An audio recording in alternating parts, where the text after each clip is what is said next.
Amém. Amados, abram suas Bíblias no Evangelho conforme escreveu Apóstolo de Cristo, Mateus, capítulo 7. Nós estamos findando hoje a leitura neste sermão, versículos 28 e 29.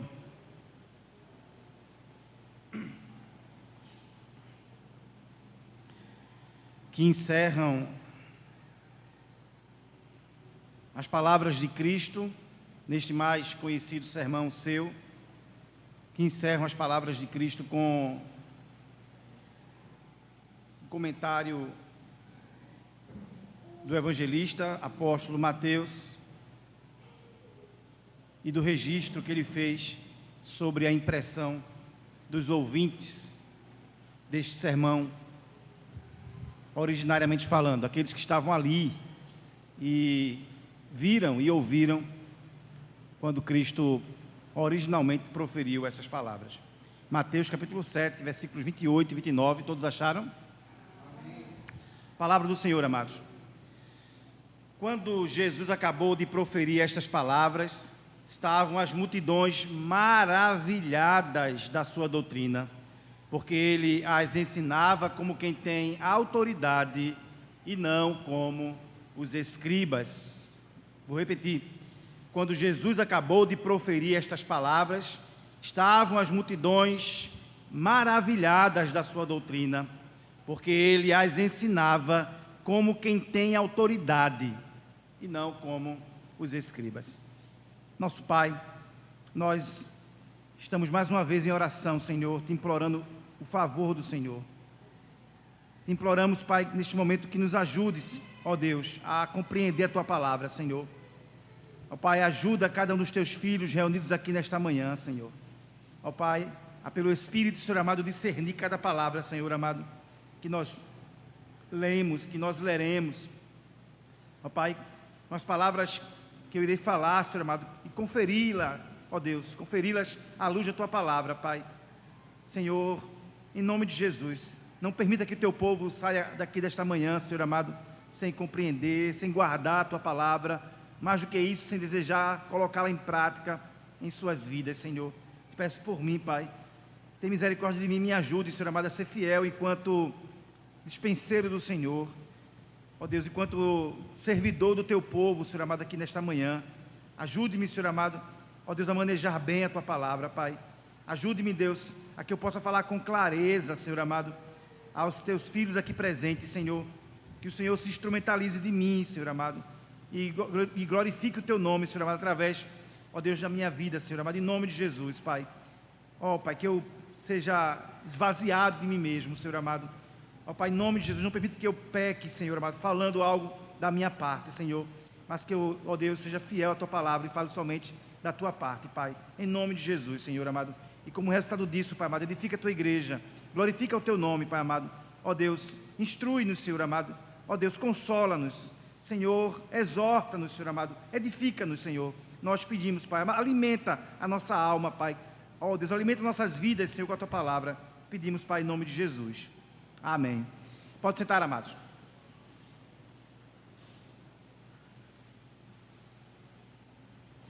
Eu vou começar, irmãos, o fim, do Sermão da Montanha, ou esse último sermão que pregaremos no Sermão da Montanha, falando as mesmas palavras que eu comecei o primeiro sermão há meses atrás, quando olhamos o capítulo 5, versículo 1 do Evangelho de São Mateus. Este sermão, o famoso Sermão da Montanha, ele é admirado por várias pessoas, independentemente da religião ou dos não religiosos, ou até mesmo os não religiosos também. Nós temos, durante a história, desde quando esse sermão foi entregue até os dias de hoje, vários testemunhos, pessoas simples, filósofos, reis, políticos, pessoas que eram grandes, importantes no seu meio social, político e também religioso, que deram várias contribuições ou fizeram vários louvores a este sermão, o Sermão da Montanha. Podemos falar de um mais recente, o líder político e também conhecido pela sua religiosidade, o pacifista hindu Mahatma Gandhi, que disse que estava pronto, né? Ele exatamente usou essas palavras, que estava pronto para receber o Jesus do Sermão da Montanha. Repito, não são poucos os que olharam aqui para este sermão e disseram: esse Cristo aqui, mestre da moral, como apresentado no Sermão da Montanha de forma bruta e simples, é o Cristo que nós queremos. Mas eles falam isso porque não creem na totalidade da inspiração das Escrituras. E quando olham o restante do Evangelho, quando olham o que os apóstolos disseram a respeito de Cristo, depois de Cristo, o que os profetas disseram antes de Cristo a respeito dele, estes homens dizem: não, esse outro Jesus aí, narrado nos demais evangelhos, narrado nas cartas paulinas, por exemplo, é o Jesus do dogma, é o Jesus da religião, e esse Jesus aí é o Jesus do cristianismo, e nós não temos parte, não queremos ter parte com ele.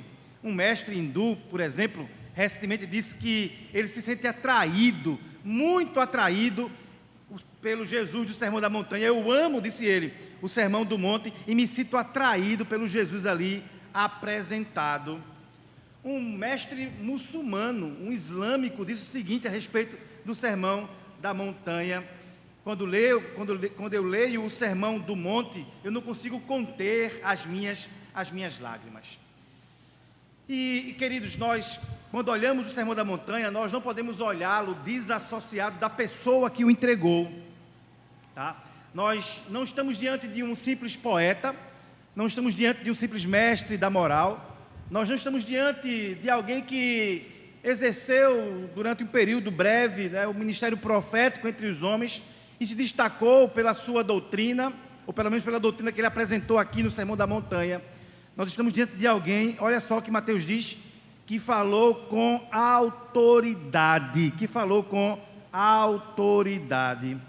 O Sermão da Montanha, queridos, é um sermão proferido por alguém que tinha, repito, autoridade, alguém que deixava os seus ouvintes atônitos, boquiabertos, nas palavras aqui traduzidas para o português, maravilhados pelo assunto, pela doutrina, pelo sermão apregoado por ele. Por isso a pergunta que devemos fazer, né, e que infelizmente é esta pergunta que os não cristãos fazem, não é o que eu devo fazer com estes ensinamentos. A pergunta que devemos fazer é, afinal de contas, quem é este mestre? Foi isso que perguntaram aqui as multidões. Olhe para sua Bíblia mais uma vez. Quando Jesus acabou de proferir estas palavras, estavam as multidões maravilhadas da sua doutrina, porque ele as ensinava como quem tem autoridade e não como os escribas. Quem é este que tem tanta autoridade? Quem é este que nos fala com tanta autoridade? Atônitos, repito, né? Surpreendidos, completamente maravilhados, extasiados diante de alguém com tamanha autoridade, eles se perguntaram quem é, e nós devemos fazer a pergunta: quem é, afinal de contas, este mestre? De onde vem a sua autoridade? De onde vem a autoridade que aquela multidão percebeu que sobrepujava, ia muito mais além, excedia, era diferente da autoridade dos escribas, né, ou da pretensa autoridade que os mestres de Israel julgavam ter enquanto faziam os seus ensinos, enquanto ensinavam na condição de rabi, de mestres ao povo. Amados, a autoridade de Jesus, conforme exposta aqui no Sermão da Montanha, se firmava no fato de que ele era definitivamente o mestre. A autoridade de Cristo se dava do fato de que ele era definitivamente o mestre. Era alguém que entendia o propósito, o seu propósito, a sua missão.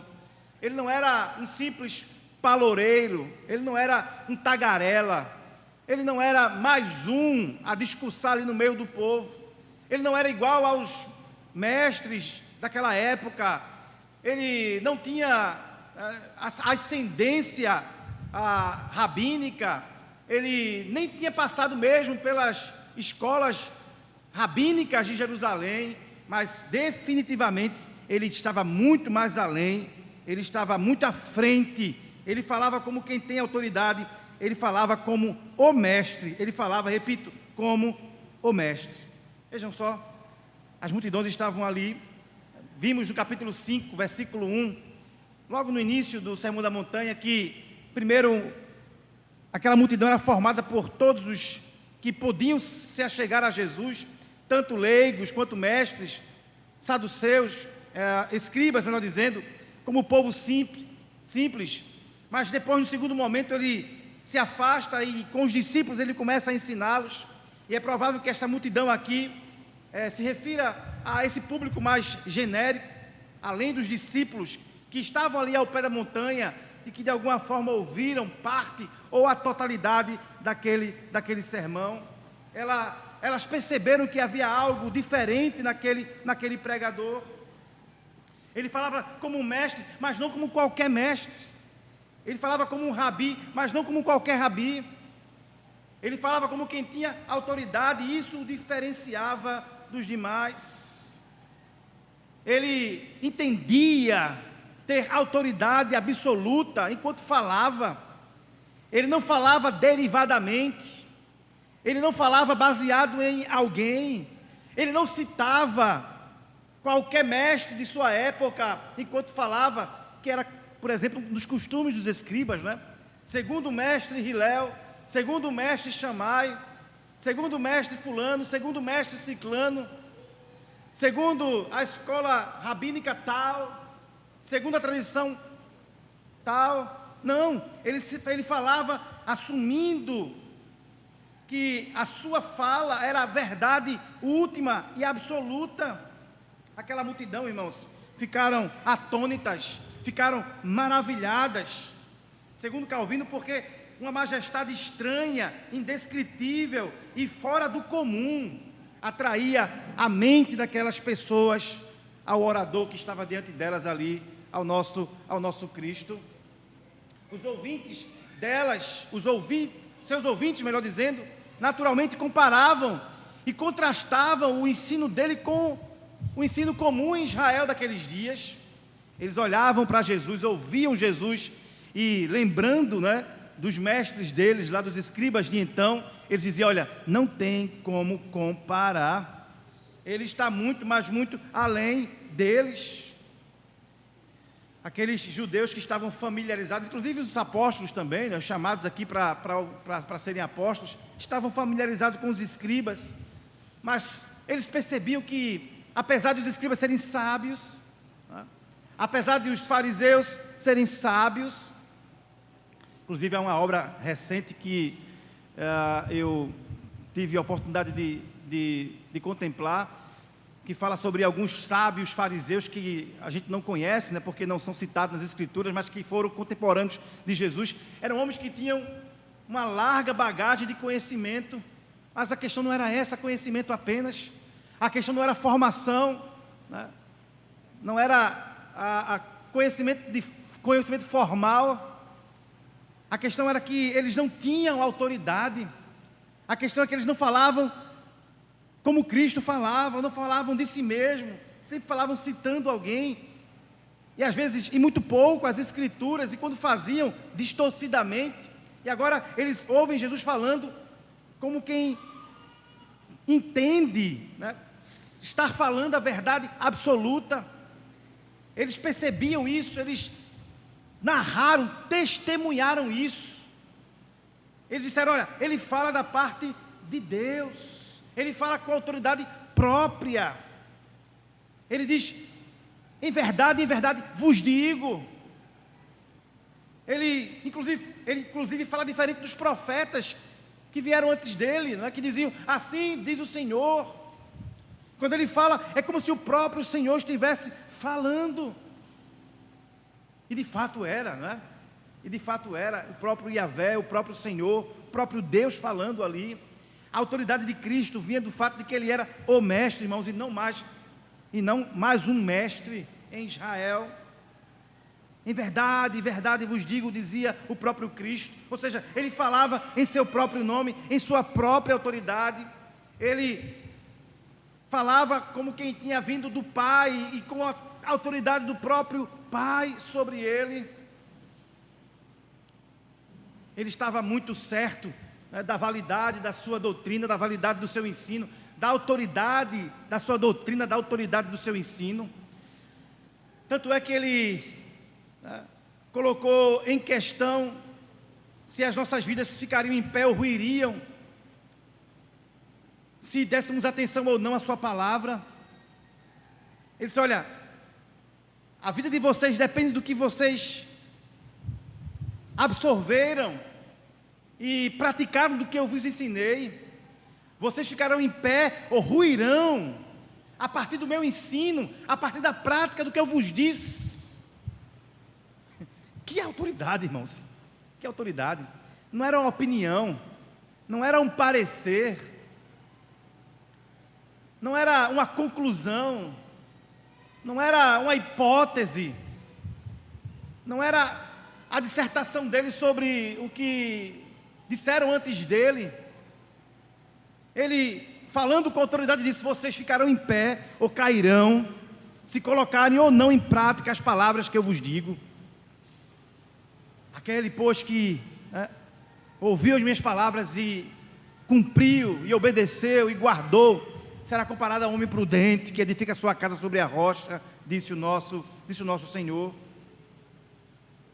Então, queridos, a autoridade de Cristo provém do fato de que ele entendia se era, e o povo percebeu isso, o mestre em Israel. Ninguém antes dele, e nem depois, falaria com tamanha autoridade. Os profetas falaram em seu nome. As palavras que estavam na boca dos profetas do Antigo Testamento eram as palavras dele mesmo. Agora ele se torna a palavra em carne, e verbalizando, ele fala palavras de vida eterna. E o povo, quando ouve, diz: olha, não há nada vimos parecido aqui em Israel. Ele não é parecido com nada do que nós estamos acostumados a ouvir, com ninguém quem estamos acostumados a ouvir. Ele fala como quem tem a autoridade.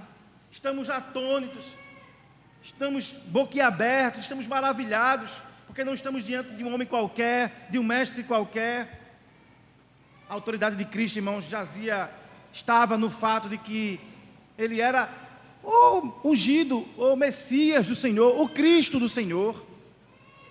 Até então os profetas falaram sobre o Cristo, e agora estava ali o Cristo diante do povo, falando para o povo.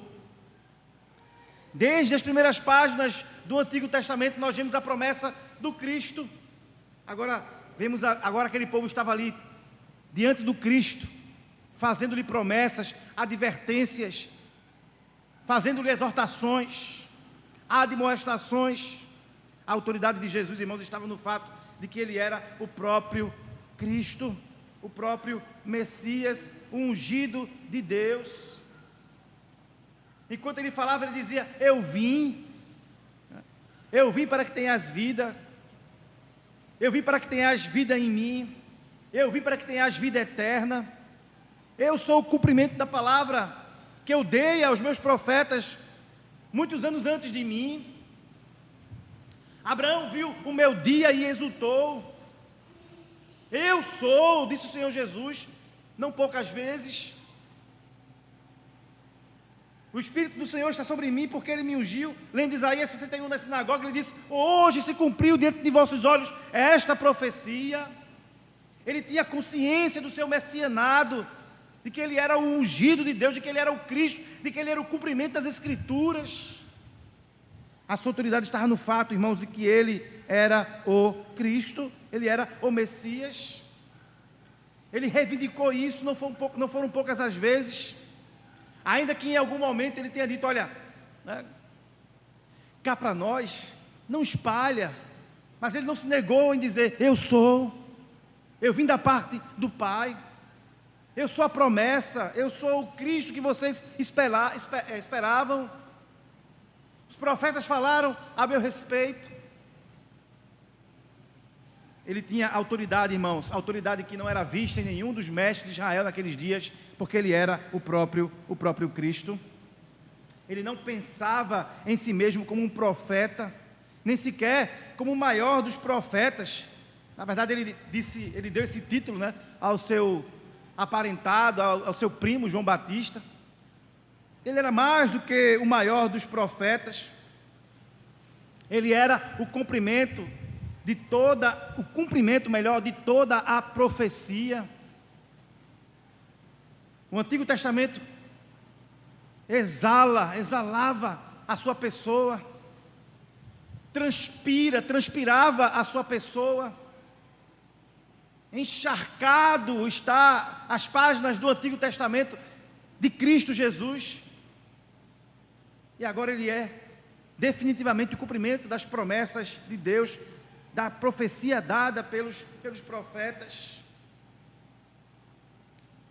E aqueles homens agora estavam diante dele e estavam estupefatas, de boca aberta, surpreendidas, na língua original aqui, atônitas, maravilhadas, como está aqui em nosso português, porque estavam diante daquele que tinha autoconsciência da sua missão messiânica, daquele que não hesitou, daquele que não titubeou, daquele que tinha certeza de que não estava iludido sobre sua real missão. Queridos, ele ensinava como quem tem autoridade, e não como os demais, porque ele era simplesmente o Cristo de Deus. A autoridade de Cristo, irmãos, a autoridade deste mestre, o mestre, estava no fato de que ele era Senhor, de que ele era o próprio Deus. Olha o texto anterior aqui, inclusive o texto que nós trabalhamos semana passada, não é? Os homens dizem a respeito dele, Senhor, Senhor. Mas ele não era um Senhor apenas que precisava ser respeitado, como os senhores, né? Como nós, senhores, né? Devemos respeito uns aos outros. Ele era o Senhor que deveria ser obedecido, que deveria ser crido, que deveria ser reverenciado, que deveria ser honrado, que deveria ser louvado. Ele era ninguém menos do que o próprio Yahvé. A palavra Senhor, como falamos semana passada, aqui no Novo Testamento, é a correspondente à palavra Jeová no Antigo Testamento. Ele era o próprio Jeová, ele é o próprio Yahvé, o próprio Jeová, ele é o Senhor que deve ser obedecido. Como diz Lucas, né, quando narra esta passagem, por que vocês me chamam de Senhor, Senhor, e não fazem o que eu vos mando? Ou seja, ele é o Senhor que devemos obediência. Ou então ele não é Senhor, né? Ou então ele não é Senhor nosso. Percebam aqui, né? Alguém que tem consciência não apenas de que precisa ser respeitado pelos demais enquanto mestre que é, enquanto alguém que tem uma palavra para trazer e por isso precisa de respeito, né, de atenção, de ser tratado com cortesia. Ele é o Senhor que deve ser obedecido, né? Mais do que um Senhor a quem tratamos, né, com reverência, com cortesia. É o Senhor que precisa, que deve ser obedecido. Cristo, queridos, via-se a si mesmo mais do que um mestre, e a multidão percebia isso, e por isso que essa multidão estava maravilhada, e por isso que essa multidão estava atônita, porque Cristo se apresenta a elas como o próprio Deus, como o próprio Senhor. Ele se via assim. Ele aconselhava sob esta perspectiva de que o seu conselho era a verdade, não era apenas uma opção, uma percepção, uma opinião, era a própria verdade, sob qual, repito, as pessoas deveriam acreditar, sob o risco de caírem, desabarem, caso não acreditassem ou praticassem o seu próprio ensino. Ele não era apenas um mestre, né, a compartilhar as pérolas do seu aprendizado, do acúmulo de conhecimento dele durante anos de academia, durante anos, né, de estudo. ele era um mestre, um senhor que falava e esperava obediência. Cristo, queridos, não era simplesmente um rabino. Em um certo sentido ele era, não é? E assim foi chamado algumas vezes, poucas vezes, mas foi chamado. Ele não era apenas um rabino que falava sobre a Torá, sobre o Pentateuco, sobre a lei de Deus. Ele era o próprio cumprimento da lei do Senhor. Foi ele quem estava no monte Horebe dando a Moisés a lei. E agora ele vem e ele é o cumprimento desta mesma lei. Ele inicia o seu sermão dizendo: eu vim para cumprir a lei. Não no sentido passivo do termo, né, de obedecer à lei, mas de ser o cumprimento da lei. Mas para preencher a lei, mas para dar sentido à lei. É nesse aspecto, né, é nesse sentido que devemos entender as suas palavras quando fala isso. Eu vim para cumprir, né? Não é apenas para obedecer, mas para ser o sentido da lei, para encher a lei, para completar a lei. A ideia ali é de completar, né, de encher. E o povo viu isso. E o povo talvez tenha ficado confuso com isso. Mas, apesar de confusos, ficaram maravilhados também. E em meio, né, a um misto de confusão e externação, né, e contemplação, melhor dizendo, eles perceberam que nele havia autoridade. Que ele falava, porque ele lhes falava como Senhor. E foi assim, né, que ele se apresentou em João, capítulo 13, versículo 13, como Rabi, mas também como Senhor. Eu sou mestre e sou Senhor também, né? Mais do que mestre, né, eu também sou Senhor. Queridos, de onde procedia a autoridade deste Cristo bendito, deste mestre bendito, deste Senhor bendito? A autoridade estava no fato de que este mestre, este Senhor, este ungido, esse Cristo, esse Messias, era nada menos que o próprio Salvador. Nenhum dos mestres em Israel, nem mesmo aqueles sinceros mestres em Israel, sim, haviam, né, alguns fariseus. Acabei de citar aqui, né, uma obra que li há pouco, sobre alguns fariseus que foram fiéis a Deus no primeiro século. O Novo Testamento, inclusive, cita alguns deles, não é? Nós temos lá Nicodemos. Em Atos vai dizer que alguns fariseus abraçam a fé, e sacerdotes também abraçam a fé em Cristo. Mas ele era muito, mas muito diferente destes. Por vários motivos, e um destes era esse, porque ele era o Salvador. Nenhum daqueles poderia salvar. No máximo, os mestres de Israel até então poderiam apontar o caminho da salvação. Mas este mestre aqui, que falava com autoridade, dizia: eu sou o próprio caminho, eu sou a verdade, eu sou a vida. E ficou claro aqui no Sermão da Montanha, né, que Jesus tinha consciência própria de que ele era o caminho, de que ele era o caminho da salvação. Ele ensinou isso aqui no Sermão da Montanha. Ele deixou claro, né, nas figuras de porta, caminho, né, porta estreita, caminho estreito, de que ele era, e o seu ensino, esta porta e este caminho,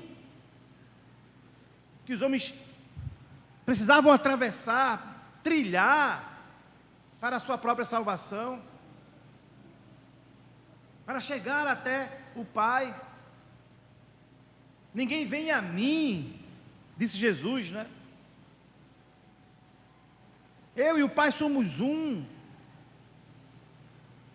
Ninguém vem ao Pai senão por mim. Não é ninguém vai ao Pai, percebe? Ninguém vem, ele se percebe e se apresenta assim como sendo um com o próprio Pai, como sendo o meio de salvação. Esse Cristo fala com autoridade, amados, porque ele se declara, se revela, se apresenta durante a ministração do seu ensino como o próprio Salvador.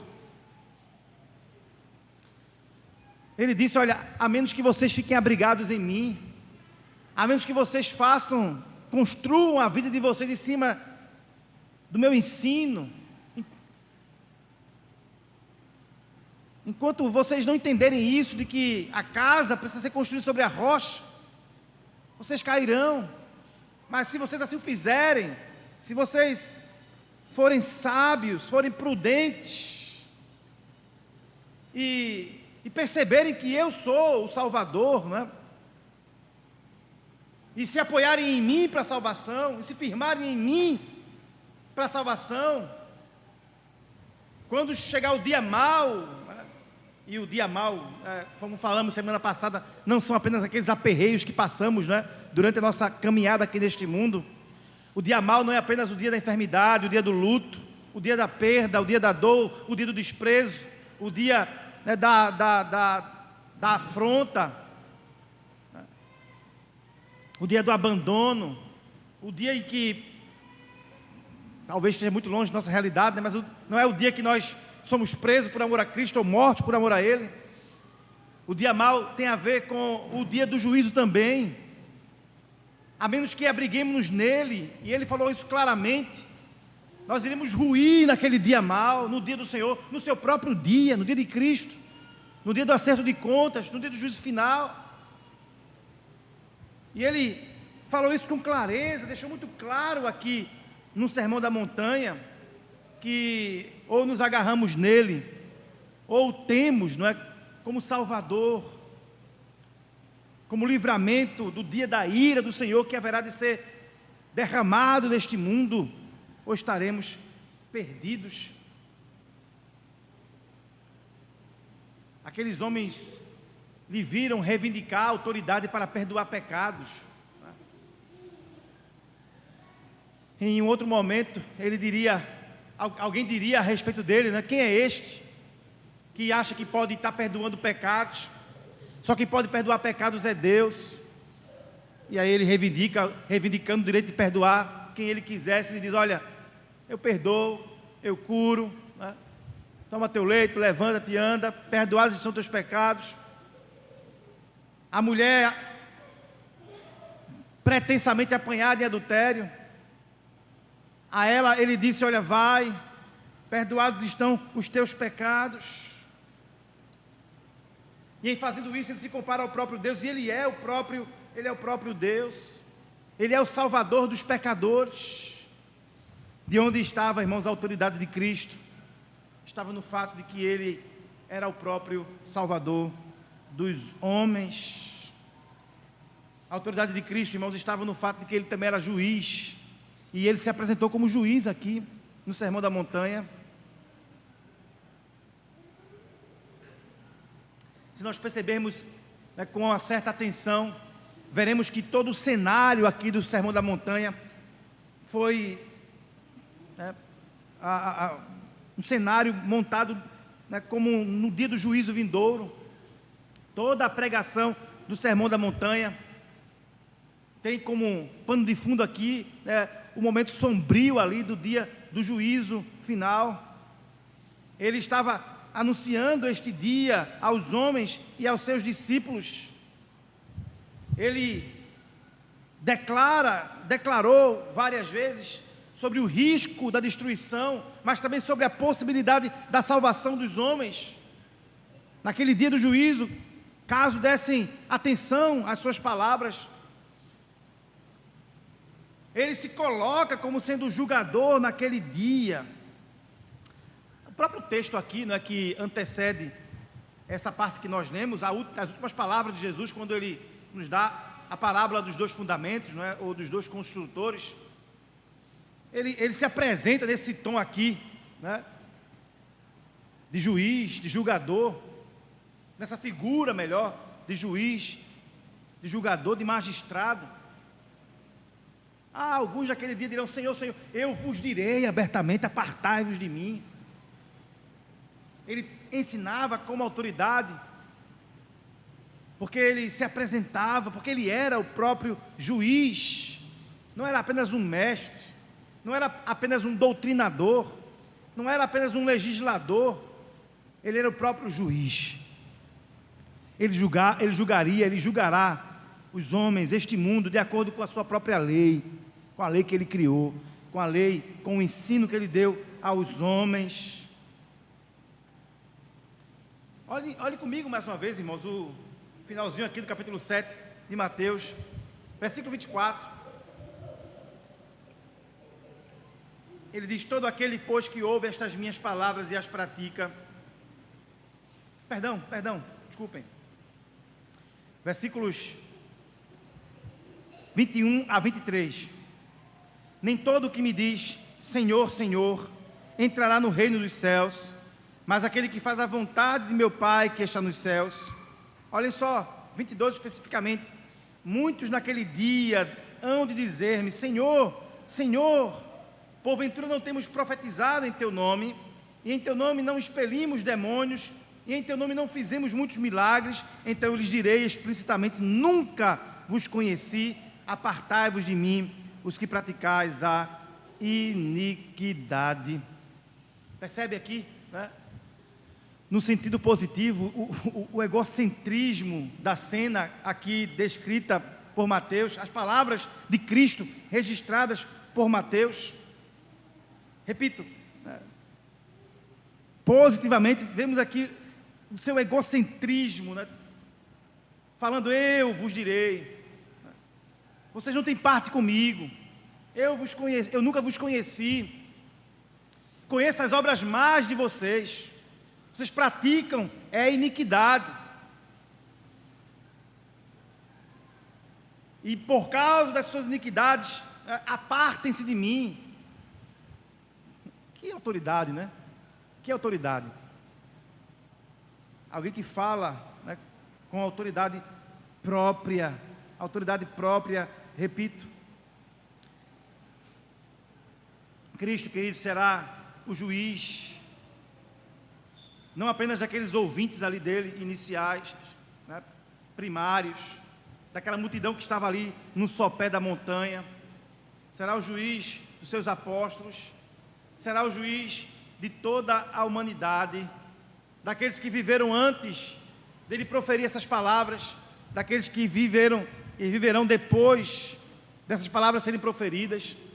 Ele será juiz do seu povo, e ele será juiz daqueles que não são povo.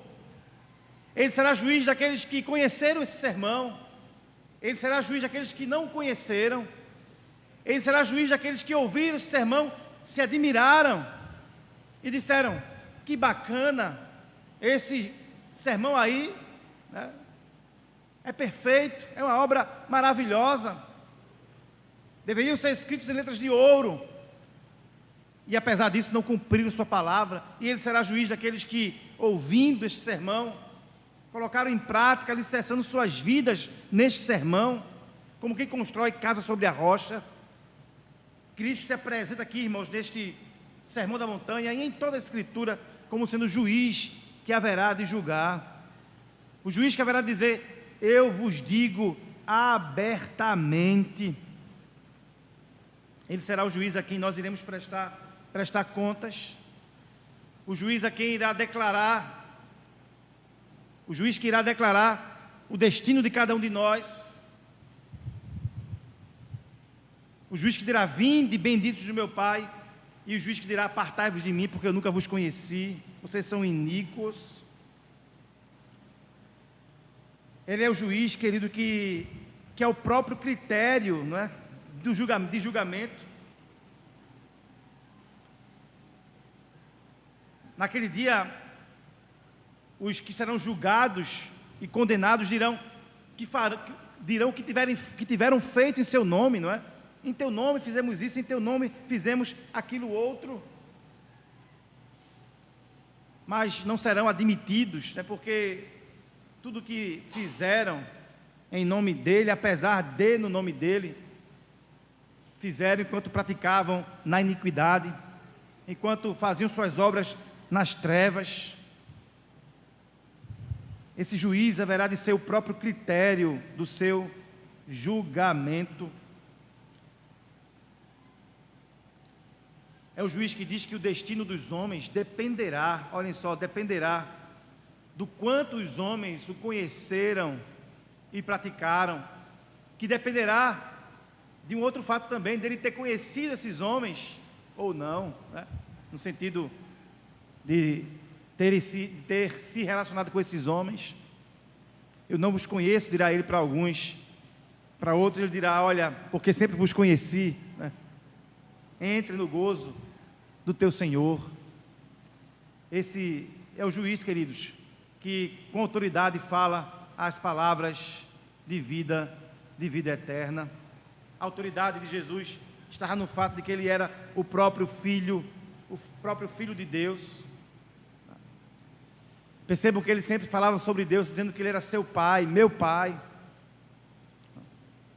E o interessante é que por meio dele, ele disse que nós, homens, podemos ter Deus como nosso Pai também. Vosso Pai, muitas vezes ele fala assim aos seus discípulos a respeito de Deus, o Pai. Mas percebamos que nunca, em momento algum nas Escrituras, ele diz nosso Pai. Porque ele sabia que a filiação dele em relação ao Pai era diferente da nossa. Nós somos gerados do Pai e somos adotados como filhos espirituais do Pai, mas ele é o filho da mesma essência do Pai. Ele é a geração eterna deste Pai. Ele é Deus de Deus. Ele é coexistente com o Pai. Ele é da mesma natureza, da mesma substância do Pai. Ele é divino como o Pai é divino. A sua autoridade não era no fato de que ele, agora sendo um crente, nascido de novo, né, ser filho de Deus por adoção, ele falava como alguém que era seu representante. Não, ele falava porque ele mesmo era um com o seu Pai. Ele disse, ninguém conhece o Filho senão o Pai, e ninguém conhece o Pai senão o Filho, e aquele a quem o Filho quiser revelar. Porque os homens ouviam Jesus, irmãos, e ficavam maravilhados da sua doutrina, porque ele falava com a autoridade do próprio Filho de Deus. Repito, não filhos como nós somos, não é? Mas o Filho da mesma essência do Pai, o unigênito do Pai. Mais do que o primogênito, né? Ele é o unigênito, o único gerado da mesma essência do Pai, o único de geração eterna com o Pai, gerado eternamente pelo Pai. E para finalizar, queridos, a autoridade de Cristo estava no fato de que ele era o próprio Deus. Ele era, repito, o próprio Deus. Ele se apresentou assim no Sermão da Montanha. Vejamos lá o comecinho do sermão, capítulo 5.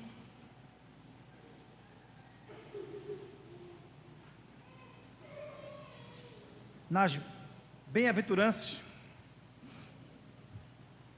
olha o versículo 11. Ele disse, bem-aventurados sois quando por minha causa vos injuriarem e vos perseguirem, e mentindo disserem todo mal contra vós. Regozijai-vos e exultai, porque é grande o vosso galardão nos céus, pois assim perseguiram aos profetas que vieram antes de vós. Essa comparação que ele faz aqui com os profetas é definitivamente impressionante. A lógica aqui desta fala é a seguinte: olha, os profetas falaram em nome de Deus e foram perseguidos por isso. Sejam vocês alegres quando forem perseguidos em meu nome, porque vocês estão sendo perseguidos em nome de Deus, assim como os profetas do Antigo Testamento. É isso que ele está falando aqui. Os profetas foram perseguidos em nome de Deus, e eles eram bem-aventurados, são bem-aventurados por isso. Vocês sejam mais que felizes quando vos injuriarem e mentindo disserem todo mal contra vós por minha causa, por causa do meu nome, por causa da minha divindade, por causa do meu senhorio. É isso que ele está falando aqui. Quando vocês são perseguidos iguais aos profetas, ou seja, são perseguidos por causa de Deus.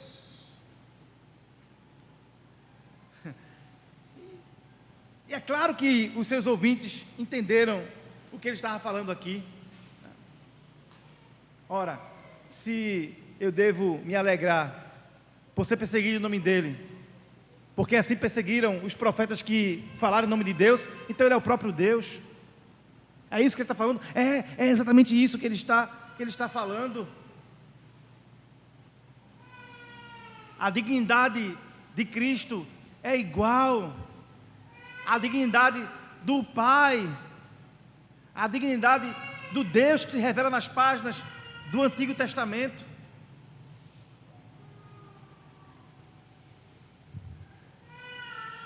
Um outro equivalente aqui, não é? Indicador da sua divindade é quando ele diz: muitos naqueles dias dirão Senhor, Senhor, né? Ou seja, ele tinha esta consciência da sua divindade, e o povo, ouvindo isso, lhe viu como o próprio Deus ali, lhes ensinando com autoridade palavras eternas. Ele é o próprio exemplo da divindade. Ele mostrou-se, ele viveu, ele recebeu a adoração divina, ele perdoou pecados, ele morreu e ressuscitou como divino, como Deus homem. Paulo, a respeito de Cristo, disse que os homens viram a sua glória como unigênito do Pai. O apóstolo João, Paulo disse que nele habitava corporalmente toda a plenitude da divindade. Deus se fez carne, e agora Deus está falando com aqueles homens ali, a quem ele se fez semelhante. E esses homens, apesar de vê-lo na sua aparência, diz: ele é Deus. Ele fala com autoridade, porque ele é o próprio Deus. Ficamos aqui atônitos e maravilhados, não porque ouvimos algo legal, não porque vimos algo que alegrou, né, o nosso ser, massageou o nosso ego. Não estamos aqui admirados, né, de sua eloquência, de sua erudição. Não estamos aqui impressionados porque ele, né, nos encanta, né, enquanto um exímio palestrante. Não, nós estamos aqui admirados e surpreendidos, maravilhados, porque este mestre ensina com a autoridade do próprio Deus. Ele não só declara a lei de Deus, ele não só ensina a lei de Deus, ele não só ensina os seus próprios mandamentos, como também ele exige obediência a estes mesmos mandamentos. Ele não só diz apenas: olha, façam, né, escutem, meditem, mas desfaçam. Ele não só diz apenas: olha, essas palavras aqui podem ajudá-los, né? Mas ele diz: olha, essas palavras lhes salvarão. Ele exige adoração exclusiva. Ele cobra dos seus seguidores imitação dele mesmo. Repito, ele não aponta para os lados, ele não cita, né, autoridades, ele fala com autoridade própria. Ele reivindica, né, repito, exclusividade, e diz que as prioridades que os seus seguidores deverão ter são o seu próprio reino, que ele estabeleceu no meio dos homens. É este reino que vocês devem buscar, e buscar em primeiro lugar. Vocês devem estar preocupados com os assuntos que são meus, os assuntos do meu reino. É nisso que vocês irão edificar a vida de vocês. É nisso que vocês irão labutar, nos meus assuntos, e não nos assuntos de vocês. Eu exijo exclusividade nesse esforço de vocês. Vocês não irão se esforçar, né? E não irão se dividir entre mim e outros mestres. Eu sou, nesse sentido, não é? Um mestre egoísta. Entenda aqui a expressão, né? Eu exijo exclusividade. Eu não permito que vocês ouçam outro mestre, né, e façam a comparação, né, sobre os meus ensinos e o dele, e tente ali, né, fazer uma síntese, tentando ver o que é melhor em mim, melhor nele, e agora procurando um caminho híbrido, uma terceira via. Não, eu sou o caminho, disse o Senhor Jesus.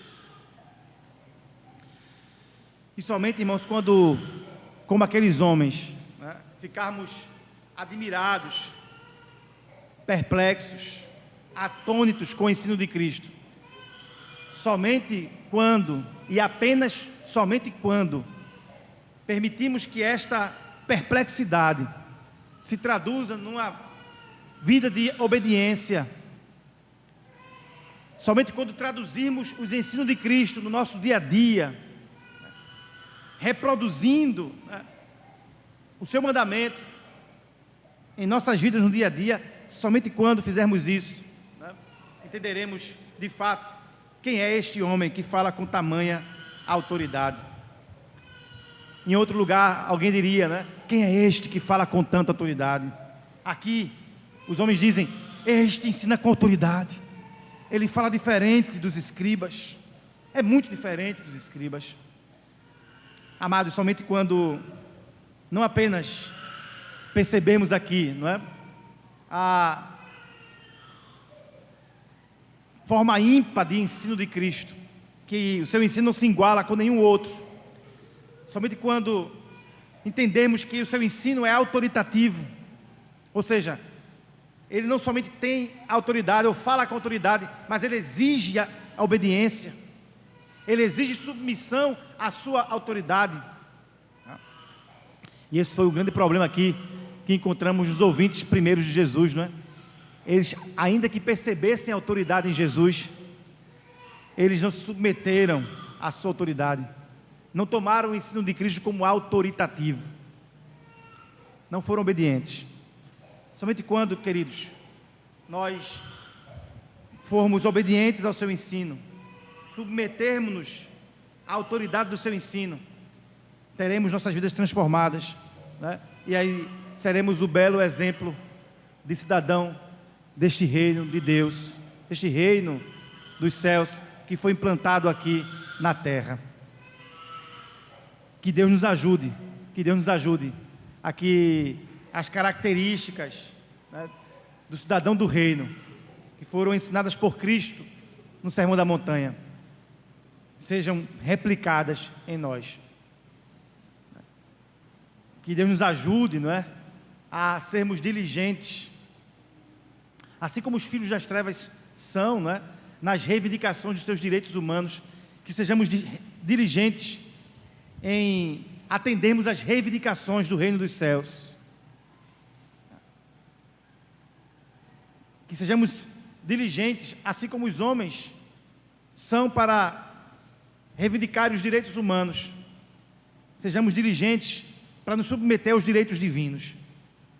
Que Deus nos ajude a entender que essas máximas aqui, ensinadas por Cristo no Sermão da Montanha, não são verdades para se colocarem num quadro, para se pendurar num quadro, não é?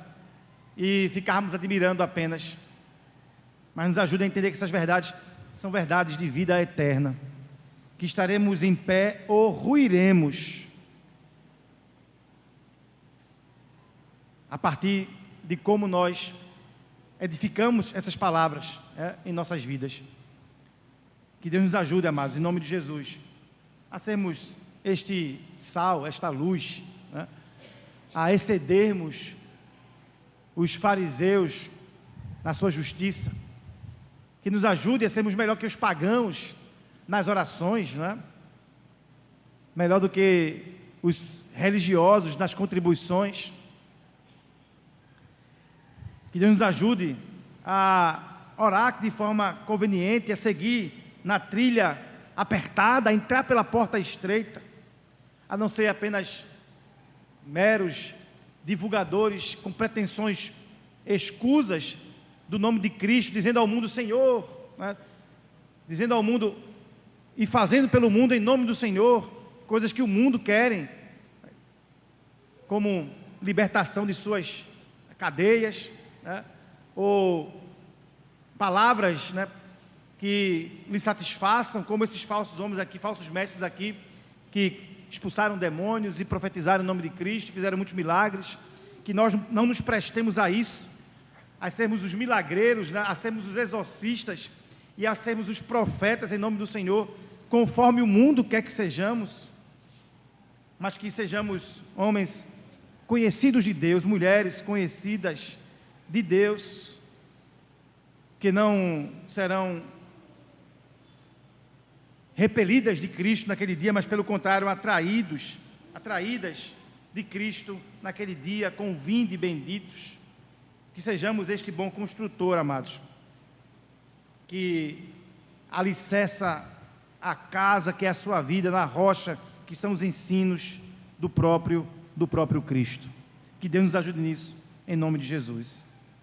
Nosso Pai, Tu sabes, Senhor, que a nossa euforia diante de palavras, Senhor, tão benditas, tão maravilhosas, não serão suficientes, Senhor. Nossa euforia não será suficiente para nos livrar da ira do Senhor. Ó Deus, não basta apenas admirar o discurso de Cristo.